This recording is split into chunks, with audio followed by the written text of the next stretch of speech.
ቦርጩን የተቀለለበትን የሆዳም በካራ ቀሚሱን እየቀደድክ ኮፍያውን አውልቀህ እያቃጠልክ ቁምጣ እንዲለብስ እያረክ ሆዱን እየደቃ አባሩ። ያኔ ይሄ ሁሉ የምታየው ግድያ ይቆማል። እነዚህን እንደዚህ አድርገህ ነው የምትዘረጥጣቸው። ክብር የለንም ለነዚህ ቆሻሾች፣ ሽፍቶች፣ የኦሮሞና የትግሬ ፖለቲከኞች ክብር የለንም። በእነሱ መካከል ግን ቅዱስ አባቶች የሉም ማለት አይደለም፣ አሉ፣ እናከብራለን። 90% ካድሬ ነው። የአብይ አህመድን ኮሪደር ልማት የሚጎበኝ እኮ የአማራን አስክሬን መለኩሴ ግን አይጎበኝም። ይህን ደንቆሮ እያሳደርክ በለው። መሪውን ብትመቱት አሁን ማቲያስ ይበተናል፣ መንግስት ይበተናል፣ ህዋት ይበተናል፣ ኦነግ ይበተናል፣ ብልጽግና ይበተናል። እነዚህ ናቸው ህዝቡን አስረው ያዙት በላቸው ነው የምልህ እኮ። ትእዛዝ እየሰጠው እኮ ነው። እየቀደድክ ቀሚሱን ያን ቦርጩን አርብና ረቡዕ እየበላ ሄሌባ ይህን ሆዳም ክህነት ሳይኖረው አባ ከድር የሚባል ገብቷል እኮ እስላም ሆኖ እዚያ ውስጥ አባል ነው። እስካሁን ኦሮሞ ስለሆነ ማንም አለቀው። ፖለቲካ መሳሪያ አድርገዋታል። ቅዱሳንማ ተባረዋል ወደ አሜሪካ። ቅዱሳንማ ወደ አውሮፓ መጡ እኮ። ምን ያርጉ? ቅዱሳን እኮ ገዳም የሚደው ተገደሉ፣ ተቃጠሉ አማራው። ስለዚህ ተነስ ነው የምልህ። ይሄ ሲኖዶስ የሽፍታ ስብስብ ነው። እሱን የበተነው ዕለት ማህበረ ቅዱሳን የሚባለውን ትግሬ እያቋቋመ የአማራ ዶክተሮችን እዚያ ሴት አርጎ ሸላቸውን ቆርጦ ያስቀመጠ ቀሚስ ያለበሰን ድርጅት ካፈረስ ነው በፋኖ ኃይልም በቃ አማራ ነፃ ነው። አሁን አማራ ወደ ቤተ መንግስት እንዳይመጣ ወደ ክብሩ እንዳይመጣ ይሄ ሲኖዶስ አስሮ ይዞታል። በየቀበሌው በየቤተክርስቲያኑ በአጥቢያ ቤተክርስቲያን። ጴንጤው ደግሞ የባሰ ነው።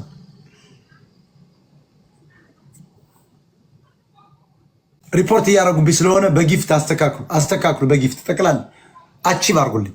ቀጥላለሁ፣ ብዙም አልቆይም። ስለዚህ ዋናው ነገር መታወቅ አለበት። በፖለቲካ ፖሊሲያቸው ውስጥ አርቅቀው ህዋትና ሻቢያ ኦነግ በተለይ ህዋቶች ይዘውት የመጡ ነው። የኦርቶዶክስ እልቂት የፖለቲካዊ ውሳኔ ነው። ዓላማቸው አማራን ማርከስ፣ ሃይማኖትን ማርከስ፣ ኦርቶዶክስን ማጥፋት። ስታጠፋው አማራን እንታጠፋው። የአማራ እምነት ኦርቶዶክስ ነው። ይሄ የነጮች ሴራ ይዘው ነው የቀጠሉት። ስለዚህ በፖለቲካ ማኒፌስቶቸው ላይ የሰፈረ ነገር መለኩስ የተገደየ ይለያል፣ አባታችን በሰማይ ያለ ማለት የለብንም።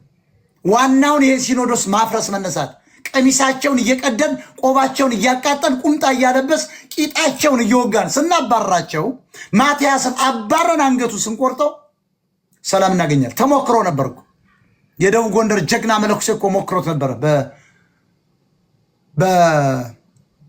በጳውሎስ ላይ ነበርኩ። እዚያው ላይ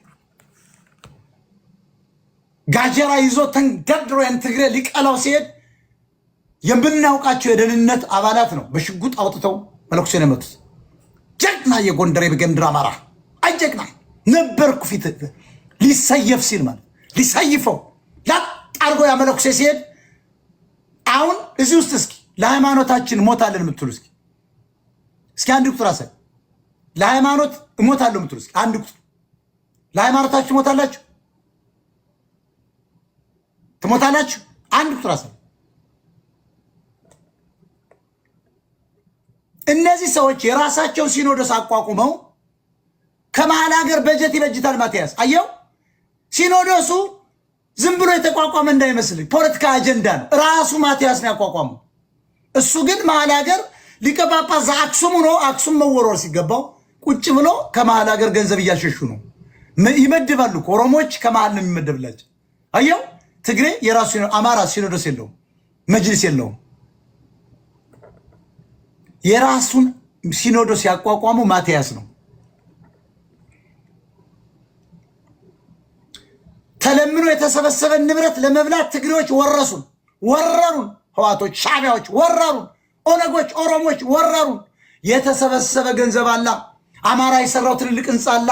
ይሄ ሲኖዶስ የፖለቲካ ቤት ነው፣ የሽፍታ ቤት ነው። መንፈስ ቅዱስ የለበትም። ራሳቸው በአንቀጽ 40 እንደተቀመጠው በ46 ጳጳስ ሳይሞት ጳጳስ ተሹሟል። ይሄ ወንጀል ነው። ጳጳሳት በመኪና እንዳይሄዱ ይደነግጋል። ቪኤት መኪና አላቸው። ምዕመኑን አስረው ይዘዋል። አማራን ያስጨፈጭፋሉ። ህወሓት ነው እየገደለን ያለው። ህወሓት ማቲያስ በህወሓት የተመለመለ ነው።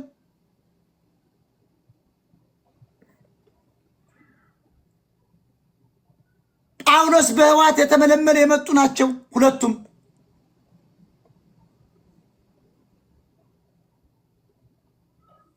ለእምነታችን ሞታለን ብላችኋል። አሁን ውሸታም ናቸው። አንቆሻሻ ሌባ ነህ። ለእምነት መሞት ማለት ልክ እንደ ዳዊት ጎልያድን ተነስቶ እንደመታው፣ ልክ እንደ ሳምሶን ተነስቶ በአህያ መንጋጋ እንደዋለቀው፣ ይሄን ማቲያስን አንገቱ ስትቆርጠው፣ ይሄን ሲኖዶስ ባለበት ስትመታው፣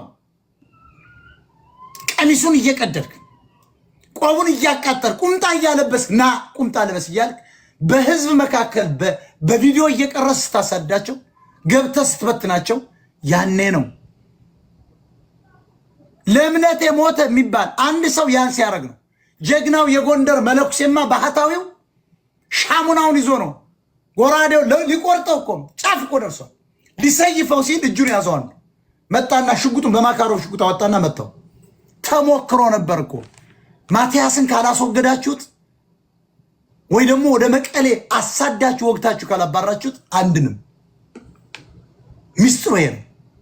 ይሄንን ማንም ሚዲያ አይነግርህም። ዝም ብሎ ከላይ እንደዚህ እንደምትለብሱት ቀሚስ ያን ተሽሞንሙኖ ኦርቶዶክስ ተገደለ፣ ምራው ተገደለ፣ ጌታ በቃ በቀኝ እጅ ተቀምጧል። አህያ ፈሪ ስለሆንክ ነው። ቅዘና እግዚአብሔር አትግደል አለን። እነዚህ መሰሪዎችን እንደ ቅዱስ ዳዊት ነው የማደንቀው። ለዚህ ነው ጊዮርጊስ ተዋጊ ነው፣ ገዳይ ነው። ብላቴናው ዳዊት ጠላቱን በአንድ ወንጭፍ ነው። ዛሬ ስናይፐር ማለት እኮ ነው። ዛሬ ጋጀራ ማለት ነው። ምን የአህያ መንጋጋ ዛሬ ጋጀራ እኮ። የዚያኔ ስልጣን የለም። የዚያኔ ወንጭፍ ማለት የዛሬው ስናይፐር ወይ ክላሽ ወይ ሽጉጥ ነው ወይ ቦምብ ነው። ይሄ እኮ ተሞክሮ ነበር። ጀግናው ጎንደሬ ሞክሮት ነበር። መነኩሴው ሞክሮት ነበር። ገብቶት ነበር። የትግሬን ጳጳስ በማስወገድ